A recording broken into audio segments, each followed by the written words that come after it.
Hi guys, welcome back to our channel honours English. आज हम William Shakespeare की sonnet 60 like as the waves करने जा रहे हैं। इसके अंदर वो बताते हैं कि हमारी ज़िंदगी डेथ के नज़दीक जा रही है, तो हमें एक दिन मरना होगा और मरने से पहले हमारा जो काम है, हमारा जो उत्तरदायित्व है, हमें वो पूरा करना है, यानी कि हमें बच्चे पैदा करना है। तो चलिए ज़्यादा टाइम ना ख़राब करते हुए हम हमारी पोएम को स्टार्ट करते हैं। Like as the waves make towards the pebbled shore. Pebbled शोर का मतलब होता है वो किनारा जिस पर पत्थर इकट्ठे किए होते हैं। तो जैसे कोई नदी बहती है तो उसकी जो लहरें होती है वो हज़ारों पत्थरों को बहा कर ले जाती है, लेकिन एक समय ऐसा आता है कि वो पत्थर कहीं पर जाकर किसी किनारे पर जाकर रुक जाते हैं।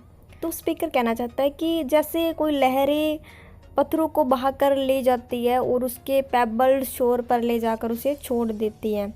सो do our means hasten to their ends. इसी तरह से हमारी जो ज़िंदगी है वो एक एक मिनट के बाद अपने अंत की तरफ जा रही है, यानी कि हम अपनी मौत के नज़दीक जा रहे हैं।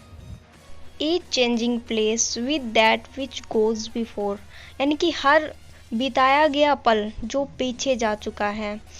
इन the sequence toils all forward do contend, उसकी जगह कोई दूसरा पल ले लेता है, यानी कि जो पीछे बीत गया कोई पल उसकी जगह कोई नया पल ले लेता है आकर। यानी कि ऐसे ही चलता रहता है अपनी लाइफ में, जो पल बीत गया उसकी जगह कोई और ले लेता है।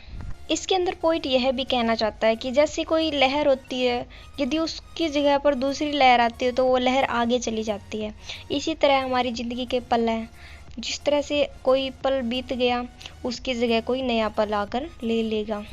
नेटिविटी मतलब बच्चे पैदा करने का जो रूल होता है उसे कहते हैं once in the main of light, जो कभी हमारी लाइफ में सबसे मेन होती है।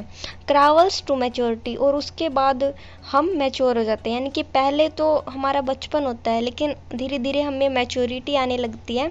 वेहर विद बीइंग क्राउंड, और तब हम बहुत सारी परेशानियों से या फिर मुसीबतों से घिर जाते हैं, यानी कि हमें समझ नहीं आता हम क्या करें। Crooked eclipse against the glory fight, और यदि हम इस रूल के विरुद्ध लड़ते हैं, यानी कि जो बच्चे पैदा करने का रूल बनाया गया है हम इसके विरुद्ध लड़ते हैं, यदि हम ऐसा नहीं करते हैं। And time that give doth now his gift confound, तो समय ने जो हमें ज़िंदगी का गिफ्ट दिया है ना तो वो वापस ले लेता है हमसे, यानी कि हमारी मौत हो जाती है। Time doth transfix the flourish set on youth, यानी कि जो समय है उसकी पावर इतनी है कि वो आपके यूथ को भी बर्बाद कर सकता है। And delves the parallels in beauty's brow, यानी कि तुम्हारा जो ब्रो का मतलब होता है माथा, यानी कि तुम्हारा जो माथा है ना उसके ऊपर वो पैरेलल्स का मतलब होता है झुर्रियाँ, वो झुर्रियाँ डाल सकता है, यानी कि तुम्हारी जो ब्यूटी है ना यूथनेस की वो टाइम झटके में बर्बाद कर सकता है। क्योंकि तुम जब बूढ़े हो जाओगे तो तुम्हारी इस ब्यूटी का कोई मोल नहीं रहेगा। Feeds on the realities of nature's truth and nothing stands but for his zenith to move। Poet कहना चाहता है कि नेचर का यह भी सच है कि कोई रेयर से रेयर चीज़ या फिर कोई इम्पोर्टेंट चीज़ जो कि कितनी भी इम्पोर्टेंट हो, प्रकृति उसे बर्बाद कर ही देती है, यानी कि हर एक चीज़ का अंत ज़रूर आता है।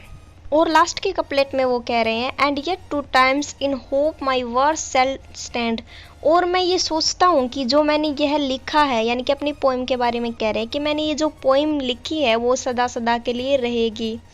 Praising by the worth despite his cruel hand, यानी कि समय के हाथ चाहे कितने भी कड़े हो, यानी कि समय चाहे कितना भी सख्त हो वो हर चीज़ को बर्बाद कर देता है, लेकिन प्रेजिंग द वर्थ, लेकिन वो मेरी इस कीमती चीज़ की सदा बड़ाई करेगा, यानी कि मेरी जो लिखी हुई कविता है यह कभी ख़त्म नहीं होगी। यानी कि उसने तो पूरी पोएम का ही अर्थ बदल दिया, यानी कि हर चीज़ ख़त्म हो सकती है लेकिन मेरा लिखा हुआ नहीं ख़त्म होगा। तो इन्हीं के साथ हमारी पोएम कंप्लीट होती है। बहुत जल्द मिलते हैं एक नए टॉपिक के साथ।